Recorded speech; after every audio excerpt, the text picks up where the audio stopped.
listening would be my key tip out of all of this. So the way that I've always conducted interviews and have always enjoyed doing them is that, yeah, of course, you plan, you prep, you have your questions, you have your areas, your topics you want to cover. But it kind of is irrelevant if you're not listening to what the person in front of you is saying, because they may just sort of drop something in your lap that you could never anticipate or expect. And you have to then be able to adapt and follow that lead, because chances are it's going to be way more interesting than what you had planned to do if you were kind of forcing a conversation or an interview down a certain way. So listening to people is always the best. Hello, and welcome to Storytelling for Business, the podcast that helps you build better customer relationships by telling stories your clients are queuing up to hear. I'm Katie Flammen. I'm a voice actor and podcast host, obviously, and I do a lot of corporate narration, helping businesses tell their stories. And I want to help you do it too. But hang on a minute.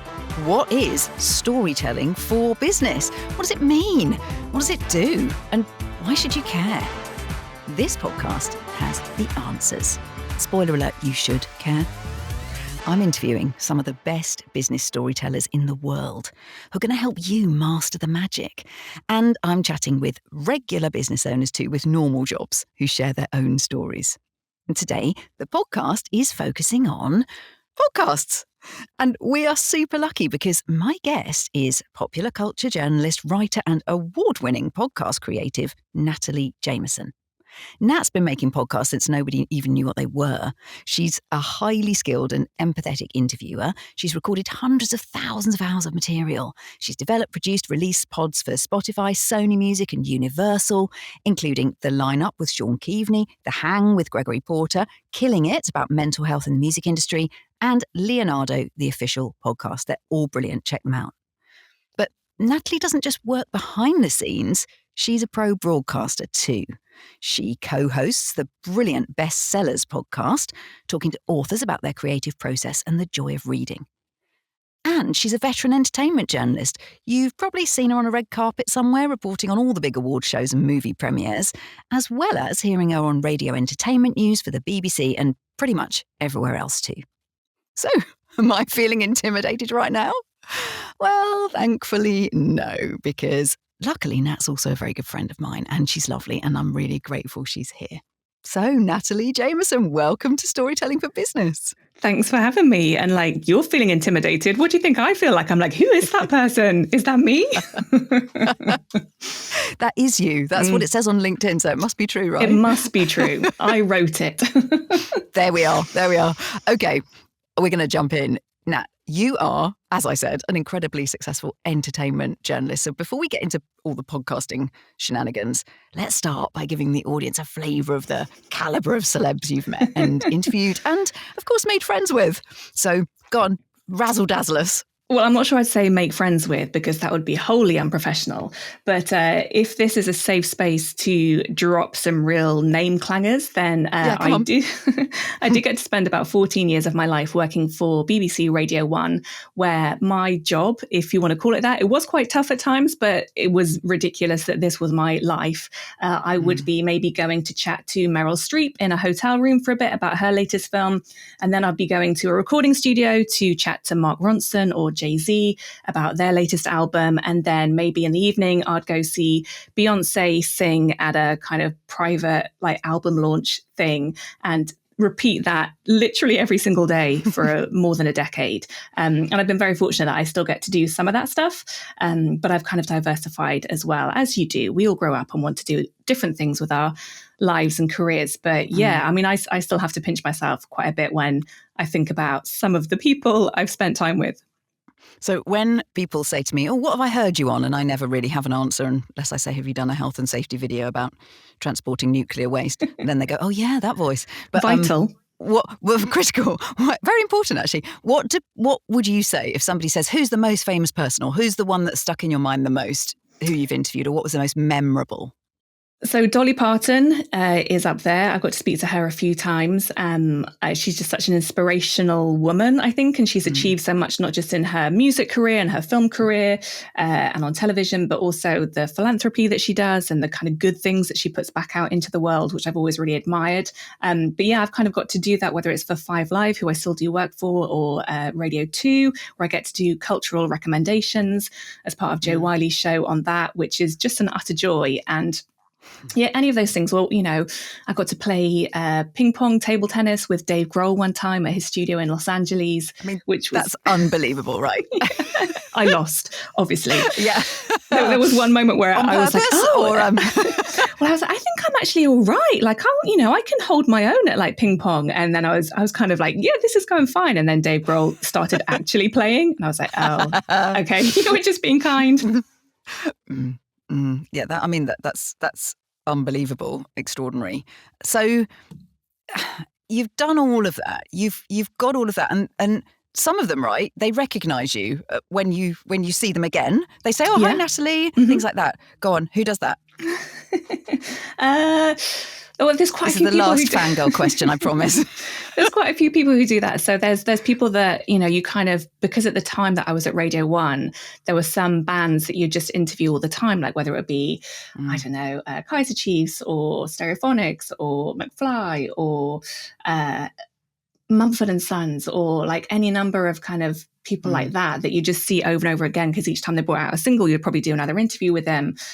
Or, like actors like Bill Nye, who is an incredible actor and really generous. And then I hopefully like to think that I'd always ask slightly left field questions. So if an actor is doing 70 interviews in a day, which is what they do sometimes at those movie junkets, literally kind of like 4-minute turnaround, 70 of them back to back, hopefully you kind of stick in their mind just a little bit. I wouldn't expect them to know my name, but they might recognize the face or the voice or the line of questioning, hopefully.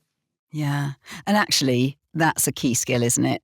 To sort of pivot a little bit into the today's topic, podcasting, asking questions that tease out something a little bit different or something memorable or something that makes the person go, oh, I hadn't really thought about that. That's kind of the key, isn't it?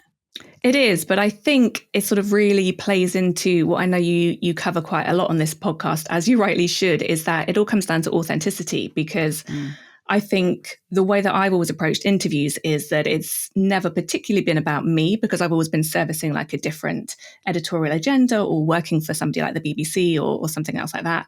And so it's trying to get out the story that best serves that audience and the things I think people will be interested in hearing. And if you're always having that in the back of your head, whatever you say is always going to be different to the next person, because you're different from the next person. So I think really tap into kind of what interests you, what interests the sort of vision that you've got for whatever work or interview that you're trying to do. And hopefully you'll always get something refreshing and different from the next person. That's a brilliant tip. And I do always say, who are you talking to? Who's your audience? But that's absolutely vital with whatever piece of content you're producing. Actually, if you're doing some kind of marketing or media production, if your audience isn't interested, then what's the point, right?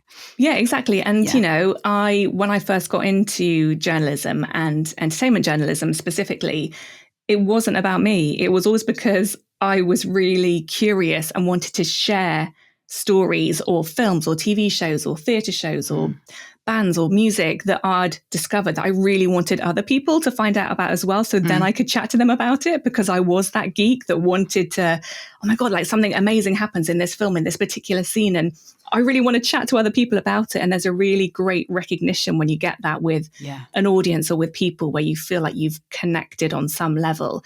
And it's an utter joy. Yeah, and that's what you were saying about authenticity, but then with a real sprinkle of proper passion about what you're doing, and that's infectious, isn't it? That kind of enthusiasm. So it is. Yeah, wonderful. Okay, so taking that into the podcasting world, why are they useful for businesses? So I think my first thing I'd say is that there's no point doing a podcast unless it's something that you truly believe in, that you have a passion for, or you've got a clear purpose for what you want it to achieve. It's such a cluttered space now, I think. I mean, I've been working in the podcast space for quite a long time. As we were saying, my background's in radio, but those skills are very transferable. But you can spot a mile off if somebody is trying to jump on a trend or trying to copy whatever formula's been successful elsewhere and just sort of do their own thing on it. It's really transparent when somebody's done that. And I think the best thing to do is to really think about why you want to do it and to always hold on to that. So, for example, as you kindly said in your introduction, I co-host a books podcast called Bestsellers with my friend Phil Williams. And we set that up in the first place. We set it up way back in 2019 because we wanted to talk to authors, connect with authors, and try and tap into what makes them tick, how the creative process works for them. Partly that was selfish because the pair of us are both writing ourselves as well. So we wanted to kind of mine that knowledge as much as we could. And why not? Exactly. But also because we really wanted to share that with other people. So whether other people listening might want to write themselves, or if they've just found that the world of books can sometimes be a little bit aloof, or there's a real snobbery sometimes around the literary world. And we really wanted to kind of do away with that and show that there was no pretension in it. There was no one-up personmanship. Like, it doesn't matter if you haven't read all the Austins or if you had never heard of Austen, or it's fine. Like, reading is good, and whatever you're kind of reading and curious about, it can enhance your life. And so we really wanted to do that. So success for us in that podcast is when we get a listener get in touch saying, oh, I just listened to whichever episode and I bought that book because I hadn't heard of that author. I didn't know their story, but now I'm really engaged and I want to find out how the book unfolds. And that's the joy of that. That's spreading that magic, isn't it? Or spreading that enthusiasm and making that connection. Yeah, definitely. So the businesses have got to figure out why they're doing it, what is the point. They've got to know who it is that they're talking to. And it is powerful, isn't it? It's a very intimate medium, I think. It's a way to talk to a small group of people. Once you've figured out who that audience is, if they're your ideal clients, if that's the point of doing it. I mean, if it's a marketing exercise, that's why you're doing it, right? And it's a way to build trust with them. But I do think podcasting is more intimate than a post on LinkedIn or an Instagram story. And can you just sort of speak about that a little bit? Yeah, so I think that because, the way that you do it, like we are having here, I'm just having a conversation with you. And don't get me wrong, I'm aware that there are people that will be listening to this podcast, but in this moment, I'm not thinking about them to the point where it's going to paralyze what I might want to say, or that I might then have an inauthentic conversation because I'm engaging with you, Katie, right now. So I want to answer your questions and I, hopefully want to have interesting things to say. So that's my focus. So you are being intimate because you are very present in the moment, the recording that you're doing. And that's exactly how you'd be if you were having a conversation with a friend. And that's often how I've looked at interviews anyway, is that, don't get me wrong, I'm aware that Jay-Z or Beyonce are not my friends. I'd love them to be, but you kind of want to have That's not what they told me. You want to have that sort of conversation where you're in that chat. You're not, thinking about the next thing you've got to ask, or, you're not thinking about whatever shopping you didn't get done so the kids can be fed later. You are properly engaging and listening to the person in front of you, whether that's on a screen or just sort of in your headphones. But you've kind of got to be very direct with that. And that's where you get the intimacy. I think in terms of the business sense, it's really important as well to work out what success in that podcast looks like for you, because to me, it should be different for everybody. Don't get me wrong. Everyone would like to be, number one on whatever podcast chart that you subscribe to. But the reality of that is that it's very few and far between, and it's probably going to be a celebrity or somebody who's already got a huge social media following that they've brought to a different platform. So you need to work out what is your success. So again, like I was saying, for me, somebody picking up a book who hadn't necessarily thought that was an author for them. Great, that is a success. Love to make some money from it at some point, but that's not my key driver in doing it. So work out what it is that will make you achieve whatever goal it might be. And it could just be an internal thing that, helps teams feel connected to each other. It doesn't have to be on this huge scale. That's brilliant. It's really interesting. I was reminded when you were talking of another interview I've done this series with magnetic marketing message mentor and strategist, Jada Nitzoli, and she's saying your goal is not to go viral. Your goal is to connect with people who are really interested in what you're saying. Yeah. And I think that's the same. And she was kind of saying, celebs or social media crazy influencers or people who've got massive followings, exactly what you just said. So that's interesting because she wasn't talking specifically about podcasts, but it's the same idea. You don't want to be trying to reach the millions. You want to be passionate about what you're talking about, and you do, and just figure out what, as you said, what your goal is from this piece of work. And I think sort of the old media wisdom used to be that you'd want to try and be as mainstream as possible, right? You'd want to try and attract as big an audience as you can. And actually in podcasting and in so many other areas of business, I think where things have been successful more recently, going niche is not a bad thing. Because if you go really niche, you often find that you're speaking about something that ends up being more universal than you thought it might be. And then that can kind of attract a really engaged, loyal audience that might be small, but that's then the way that it can grow because you've got them on your terms and you're all, sort of doing what it should do in the right way rather than just trying to kind of do a mass marketing mainstream thing that's so then spray general and pray. Yeah, it doesn't kind of hit. Yeah. And loyal is a good word, isn't it? The successful podcasts do have loyal listeners, don't they? Rather, once people are hooked in, they actually look forward to the next episode, which is a big compliment too, I think. Yeah, they do. And, another way of thinking about loyalty is also rewarding that with consistency, because that's kind of the name of the game in podcasting too, that people, if they are really invested in your podcast, they'll come to know that new episodes drop on whichever day of the week you decide you're going to put out episodes. And if you can keep doing that weekly or at least on a regular schedule so that people can get in sync with when you're going to release, then again, that's how you grow an audience. If you sort of do a short 4-episode series or even an 8-episode series and then 0 on your channel, 0 on your social media. Who would do that, Nat? Who would release a big series and then not do anything for ages? I'm not saying that I'm perfect in that either, because life happens, things get in the way. But ideally, I was listening recently to your episode about LinkedIn, and it is that two-way communication. And it's the same, even though podcasting, you are putting it out there, you are having a communication with an audience. So if you have come to sort of realize that actually having a schedule of an episode a week on a Thursday works best for you, if you suddenly stop doing that, you probably need to tell your audience why you're doing that, or that you are taking a break, or that, hey, I'm just going to re-upload some other episodes from a while ago that you might not have heard, or just kind of keep that channel active in any way you can. And don't take them for granted. That's what that's all about, isn't it? Yeah. Okay. So there's two sides to it. You could create your own podcast if you are a business owner once you've figured out all the things we've been talking about, or you could be a guest on somebody else's podcast. So I'm kind of interested in what the sort of pros and cons are, benefits, drawbacks of both of those things, and whether you can do them both at the same time, or if you want to maybe just focus on one. I mean, what do you think? First of all, if you said, yes, I'm going to set up my own podcast and I've got no experience of this, but I'm definitely going to do it, what are the benefits we've kind of talked about? What are the difficulties and the drawbacks of doing that? I think the difficulties are, it takes quite a lot of time. As I'm sure you know, we're both fortunate. We've had a background in broadcasting, so some of those skills are very transferable in this space.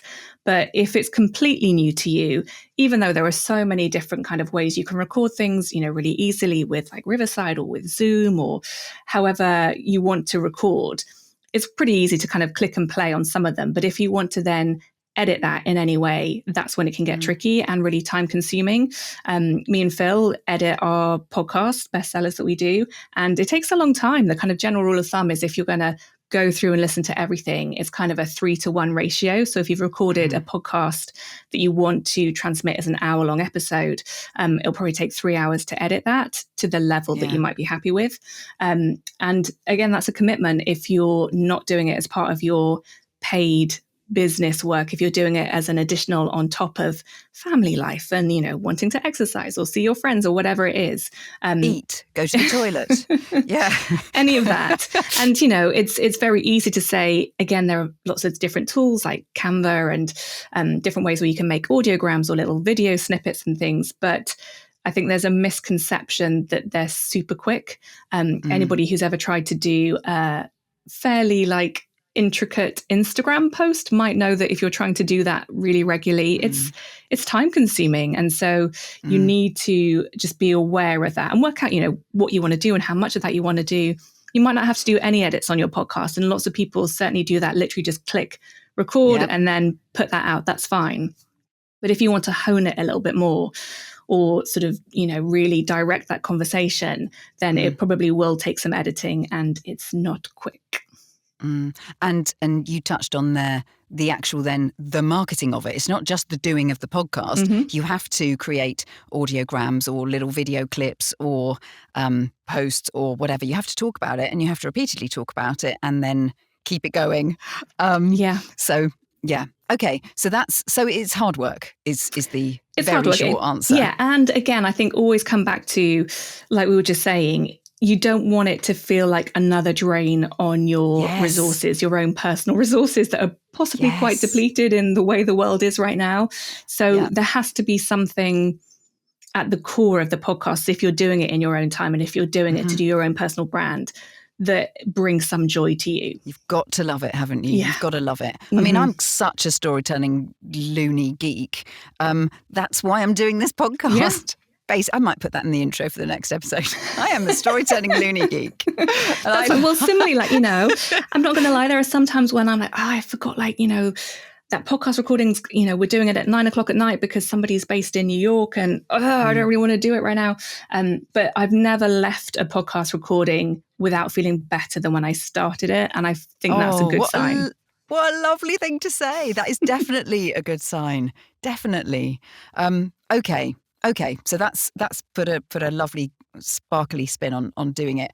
What about being a guest? If you've never been a guest on a podcast before, what would be your kind of 3 maybe must-dos? If somebody said to you, "Oh, Nat, I know you're going to interview me. What are the top 3 things I can do to prepare to be the best guest you could possibly want?" Okay, firstly, I'm really bad at maths, so I can't guarantee that this is going to be 3. Okay, no worries. Your top ideas of no number. First of all, make sure you've listened to the podcast if somebody's reached out to you. First, it's rude if you haven't, but also, crucially, it might not be a podcast you want to be associated with. And if you're thinking about your personal brand or your business, are you aligned with the host's views? Are you aligned with the way that they conduct their business? Does that match up? If it will come up in any other conversation down the line, we're like, hang on a minute, weren't you on that horrible thing where whatever happened? And you do need to think carefully about that. You don't have to say yes to every podcast at all. I think my second thing would be, on a similar vein, I do some media training as well. So this is where that part of my brain's kicking in. You always control your own narrative. So you can be on a podcast and people can ask you questions like you're asking me now.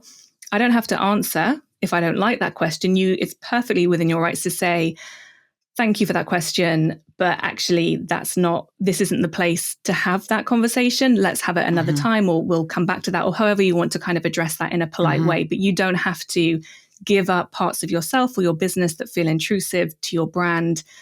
That's totally in your control. You can literally, work out. And so that will kind of move on to my third point, where do some planning ahead of the interview and work out if there is some key messaging that you do want to get across in that conversation. And that's not to say that you're going to be writing yourself a script and that you're going to be very, kind of... There's nothing worse than a guest who reads their prepared answer off a piece of paper. Exactly. Ooh. Well, it's the same. And anytime anybody's ever done an interview where something failed and you have to repeat an answer, it's never as good the second time round either. So, going back to the earlier part of our conversation, if you're trying to engage engage with people on an intimate, almost one-to-one basis, because most people will listen to podcasts in headphones, so in their own ears, in their head, then you want to be natural, be as kind of, carefree and normal in whatever sense of the word that is when you're talking to them. You don't want it to sound as if you're giving them a lecture or if you're reading off a script. But having said that, I do think it's valid to have a few points of if it's a new area for you, so that if you're worried about a gap in conversation or not knowing what to say, that you've got something you can fall back on and, oh, actually, this is a really good example, a bit like you do for a job interview. Or just have a few things. So when you come away from an interview, and again, I'm not that good at taking this advice myself, but you always want to feel like you've given the best version of yourself that you wanted to in that space at that time. You never want them to kind of click off from a recording and go, oh, like that was that one thing I really wanted to say about my business or about my brand, and I just forgot to say it. Like, have it on a little sticky note next to you. Or I've got a notes app up here with just a couple of things in that I can remember to say. Because in the moment, we all like freeze up sometimes, get nervous, you might forget something. So just have a couple of little things that will just be comfortable reminders for you as well. Brilliant. And I guess some podcasts, it's not live. So if you mess up, I'm sure some hosts are completely happy if you say, oh, I'd like to restart that. I'd add as well, drink lots of water beforehand. Don't turn up hungover. Ask them if it's going to be filmed, so that because that you might be really fed up with yourself if you look like you've just been pulled through a hedge backwards. If it's going to be clips used, video clips. And I'd say on that as well, if you haven't been able to have that conversation, assume that it is going to be filmed. Because even if the entire episode isn't, there might be clips that go out. So and then you won't be surprised. Yeah, expect the worst. And I love that your first thing, listen to the podcast. It's like applying for a job. And they say, why do you want to work here? And you kind of go, oh, which job was this? So yes. Yeah. And then, you'll know what kind of, if there's any format to that podcast, you'll know what's coming. But also again, this is something that I used to do when I would do a lot more interviews with celebrities. And when I was kind of started out, YouTube wasn't really around, so you couldn't do that. And one of the most terrifying things was you'd walk into a room with somebody and you didn't know how they would answer. So again, as a total name clanging example, I will give you Daniel Craig. Incredible Bond, my favorite James Bond. But I remember the first time I interviewed him way back when, way before Bond, and there were no interviews around that you could easily click on to research what he's like in an interview. Many people listening to this might have heard a Daniel Craig interview where you might know he gives literally like 3-word answers. Even if you ask the most open question that doesn't allow for a yes or no answer, he will shut it down as quickly as possible, or give a quip, or say, I'm not going to do that next. And I remember the first time I had like a list of many questions and I got through them in about 2 minutes and was like, what? This is terrifying. But then if you can kind of know the style of questioning, then you're fine. You kind of know what you're going into a conversation with. You can match that energy. You can match that style. Again, not to kind of do a disservice to yourself, but you have to sort of know what's coming at you to prepare the best and give the best version of yourself. Otherwise, it just sounds rubbish, right? Well, yeah, and also, but then it's sort of like it's like an effect, right? So it's like a butterfly effect. So if you start to then feel nervous because you didn't know that this person was very combative, all of a sudden you then feel anxious. You're on the back foot. You've forgotten your questions you might have noted down, your bullet points. You might have then feel really flustered, and we've all been there. Totally have been there, and it's just not a nice feeling, so you don't want that. But hopefully, if it's a good podcast, it should be a very warm, like this one is, Katie, a very warm, welcoming environment, and you should come away feeling good about it, and you should be in a position where if you have said anything inadvertently, it is a trusted space where you can ask them to remove that if you need to. We've done that, to be honest, I was this probably shows that I'm a poor journalist in some senses, but part of the things that I would hate, it would be interviewing somebody for a different editorial agenda and knowing that they'd said something that they didn't quite mean to say, but hearing as it was happening how that would sound if it was broadcast. And I would sometimes just take those bits out anyway, so I wouldn't then play it to my editor. Well, that might make you a poor journalist, but it makes you a very decent human being. So, yeah, I hope so. Yeah. Yeah. And those things you were just talking about, the kind of the do your research, don't get flustered, figure it out in advance as best as you can. That applies, I think, whether you're the guest or whether you're the interviewer. Mm-hmm. You need to do your research kind of both ways. So because that's the best way to have a connected conversation, isn't it? Really, it's kind of if you get chatting to somebody in a bar, or you meet someone at a networking event, the people you talk to for more than 30 seconds are the ones who you've got a connection with, unless it's Daniel Craig, in which case you just plough on. I grew to enjoy interviews with him very much, but I would always approach them with a slight degree of armour. Very funny, very witty person in real life, but very, very quick. Just kind of following on from that, I'd say to add to the list of things to think about, not wanting to overwhelm people, is that actually listening would be my key tip out of all of this. So the way that I've always conducted interviews and have always enjoyed doing them is that, of course, you plan, you prep, you have your questions, you have your areas, your topics you want to cover, but it kind of is irrelevant if you're not listening to what the person in front of you is saying, because they may just sort of drop something in your lap that you could never anticipate or expect.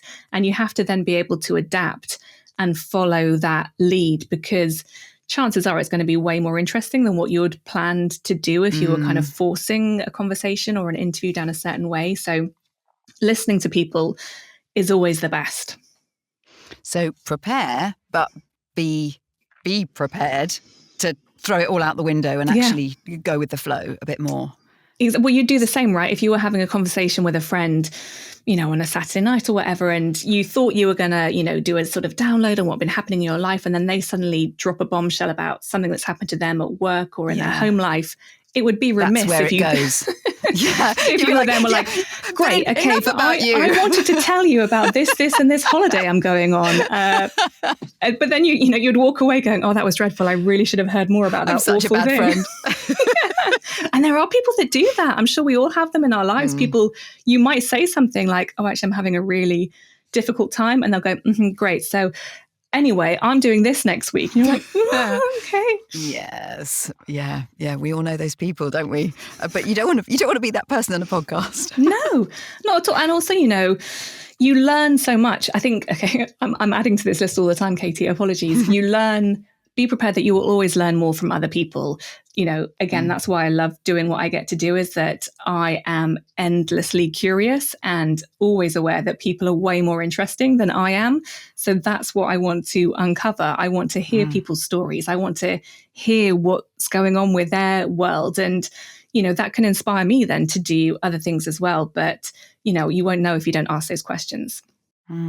So can you think of any examples of a really sort of an interview where you thought it was going to go one way, and then they gave you that kind of crazy tidbit or mad tangent that you ended up talking to some film star about their love of cooking or their pet snake or something? I am quite renowned for my tangents. But I think they're often the best things. There was one that came to my mind that's inappropriate. Sorry to do that, but I'm not going to land that person on it here. But yeah, I think there is... Well, he was somebody who said something. Yeah, actually, there was an author that I interviewed recently, and they'd written this incredible crime book. It's really good. And we were having a really honest conversation about the writing process. And, this is a kind of book that's been, I don't know, there's no harm in naming this person. It's Chris Whitaker. He wrote this book called All the Colours of the Dark, which is an incredible book. I'm reading that right now. Are you? Yes. It's How so bizarre good. is that? Oh, wow. Are you enjoying it? Weird. Yeah. I am. I haven't got that far. It is very good. I'm in I got given a book club membership for my birthday, and they send me a book once a month. So, of course, it took me forever to sign up and answer the questionnaires and all of that. Similar to my podcasting consistency. Anyway, so that was the first book. So I am really enjoying it. Okay, yes, go on then. Yeah. Tell us. Sorry, I didn't mean to interrupt you. I got excited. Not at all. Well, wonderful, because it's a brilliant book and it's a really big book. And I know quite a lot of people might have been put off from that book because it's hefty, but it's very much worth your time, because it sort of starts off as this kind of mysterious disappearance of a kid, and there's like a friendship, and it's set in the rural South in America, and quite an impoverished sort of part to some of it. And it takes you on such a journey, that book. It kind of goes to places you are not expecting. I'm so excited for you to be reading it, and I cannot wait to talk to you about it once you've finished. But Chris Whitaker, the author, had this incredible success. It was, I think this was one, I can't remember if it was a Reese Witherspoon pick or a Read with Jenna pick. So both big deals in America. And he'd been flying to America a lot, and he'd been doing this. And he's British, is he? He's British. And when we spoke to him, and again, I don't want to speak out of turn for him, but this is what he kind of said to us on the podcast, and we checked he was okay with this afterwards. He was like, I can't remember what the question was, but he just sort of stopped and said, actually, you know what?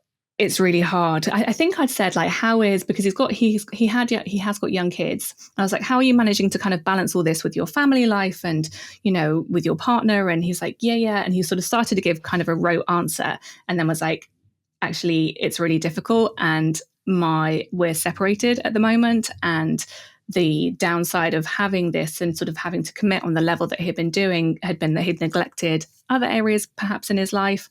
And he was very sad about that. But we checked with him afterwards that it was okay to include that, and he was fine with it. And it felt important to keep him, because, you know, it's a bit like that sort of social media thing where I think if you present the whole time, I'm doing this incredible thing and everything is great. Here's me with a sunset behind me on a boat that I've been able to buy with the proceeds of this best-selling book. Fine. But actually, you're not then showing the reality of the real story. But to do that, I had to sacrifice this, and I didn't know that was going to be a sacrifice, and maybe I wouldn't have done it that way. And, you know, I think the podcast space is quite interesting because you don't want to mislead people in that way. I don't think you should kind of do that. You should be honest about stuff as much as you can. And that goes right back to that point about be authentic, be yourself, that we said right at the beginning. Yeah. Really interesting. Oh, well, we've nearly run out of time. We've been nattering away. So I think we've covered absolutely masses and masses. But I always ask my gorgeous guests what your story looks like. And I put a ridiculously long time frame on it, 5 years. Can you possibly see what your story looks like in the next 5 years or less? I think it's a really good question to ask people. And I love hearing people's responses to it, because everybody's different, as we've been saying. I think that I am open to discover what that's going to be. I'm really enjoying my own writing at the moment. I think the podcasting and the broadcasting and the journalism side of my career is evolving at such a rapid rate right now. And the things that I really enjoy doing is actually more long form than some of the short form articles or radio interviews that I've done. So I've just finished writing my second book. Again, full disclosure, I wrote a first book, which I enjoyed writing, but I've got a lovely literary agent, but we couldn't sell that book to publishers. So it's not dead in the water, but it was a real disappointment at the time when that didn't get acquired. But it took me a while then to get around to finishing my second book, but I have really enjoyed doing that. It's only at the very early stages. It's sort of, I've just sent my first draft off to my agent and I'm doing some edits on it now. But I would love for that as a long-term goal to be a way to open doors so I could then do more writing in the film and TV space. This is probably a very convoluted way round to doing that. I could probably just go knock on some production companies' doors and things, but I want to kind of like earn my stripes as a writer myself, and then see what opportunities that brings up. But at the same time, I really like the stuff that I get to do. I really like doing my books podcast. I really like talking to people. I get to go to lots of lovely theatre events and film events, and I'm still so culturally curious about all of that I'd kind of like to keep a bit of that bubbling away if I could. But, you know, balance I think is really important too. And I think it's very difficult to get the perfect balance every single day of your life, but I am in a fortunate position where while I'm freelance and, the money side goes up sometimes and down the other side, but then I do get to support my eldest kid at the moment is going through her GCSEs. So I can be around for like early mornings or evenings just to be there as emotional support if needed. And that feels like an important thing to do at the moment as well. So trying to kind of, massage and navigate that as much as possible is important. Oh, I've just thought of one extra thing. Can I add in a cheeky extra? Of course you can. Go. So the other thing I'd say in terms of when you're looking at podcasts and when you're looking at brands and stuff is think of the context and the world we live in. So whenever I'm producing or exec producing or developing a podcast series or my own podcast series that I do, I am very conscious that I am a middle-class white woman making that podcast and that content. And so I always want to make sure that I am hopefully creating as inclusive and inviting a space as possible. And I can do that by making sure that I'm purposely seeking out, for example, for bestsellers, books in different areas where I may not necessarily have always picked up a book. So I want to discover debut authors from like the global south that I may not know about, or, translated books or people whose culture is very different to mine. And then I get so much joy out of that. And I just feel like it's the only way to operate in the world. So similarly, if I'm putting together a podcast series and, people will say, I want to make this, can you suggest a list of guests? When I send back a list of guests, it's not all going to be white men over 50. Isn't it? It's not, And I think that's just being emotionally intelligent and culturally aware, isn't it? And socially aware, and all of those things that we hope most people want to be. Yeah. Be inclusive and inviting. I like that very much. And also that also speaks to your curiosity. It does. You're so curious in all aspects of what you do. And you kind of touched on media training. You do a bit of that as well. Yeah. You got a lot going on, Nat, and you're excellent at all of it. So well, I'm probably not I'm the not early sure. mornings.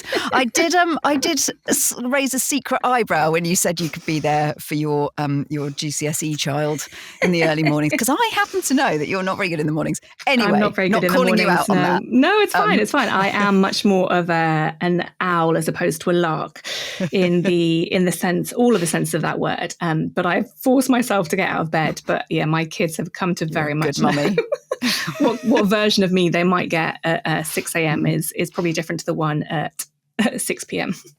Well, that's also why you're excellent at going to all of these gigs and award shows and dealing with people in America.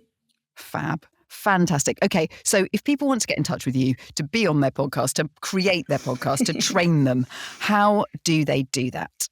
So I think that the space where I'm probably in the most, for good or bad, would be Instagram right now. And I'm just Natalie Jamieson, all one word, on Instagram. And Jamieson is Jamieson.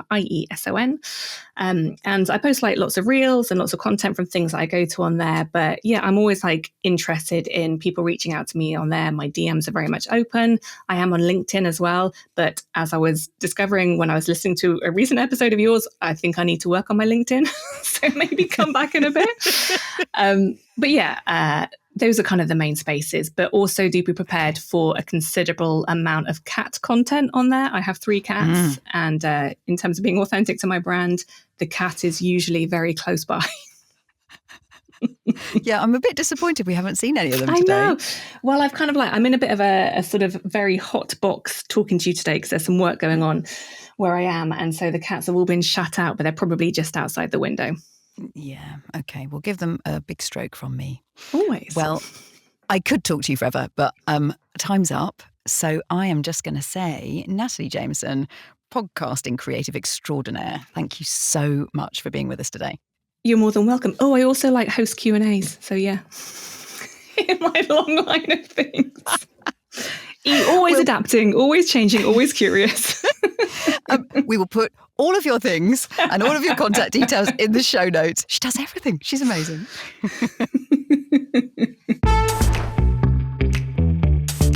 Wow, that was a lot. So much incredible content in that conversation. But if you couldn't take notes fast enough, don't worry, because here are my key takeaways. 1. What is your goal? Before you start creating your podcast, get super clear on why you're doing it. Natalie said, figure out what success looks like for you. Is it creating a community, encouraging people to think differently, or get inspired to try something new? 2, you must care. For goodness sake, make it about something you're interested in. Whether you're talking to guests or sharing your own insights, be authentically you. Be curious and passionate about the subject you're discussing. Because if you're just doing it because you think you should, your podcast is not going to last. Which brings me to number 3. Podcasting is a lot of work. So if you're doing it all solo, make sure you can handle that. Or hire someone like Natalie or my brilliant producer Chris to help you.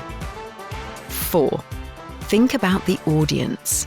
If you find it interesting, they will too. And soon, with a bit of luck and some smart marketing, you'll have a loyal band of listeners. Like you, my lovely.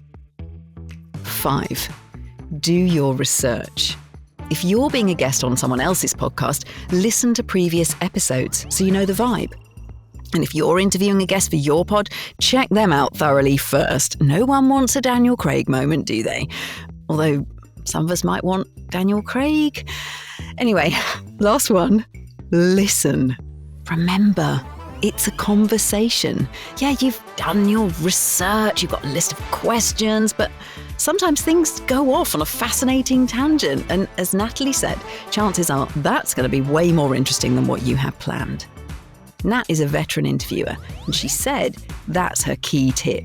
So if you only remember one thing from this episode, it's to really listen when someone is talking. I reckon that works for life as well as podcasts. I do hope you're enjoying this series so far. I'm loving it. If you are, please give us a review. I'd really enjoy that. And go ahead and subscribe so you don't miss an episode. Talking of which, coming up next time. Here's a man that has spent the last, over 10 years studying the effect of accessible technology for people with dementia and looking and studying all sorts of different scenarios. And here was me sort of bumbling along with this great idea, what I thought was a great idea. And then having somebody that's looked at this, nod and actually gently say, yeah, you're onto something here. This is good. I like it. Entrepreneur Louise Callin on unlocking the memories of dementia sufferers through story.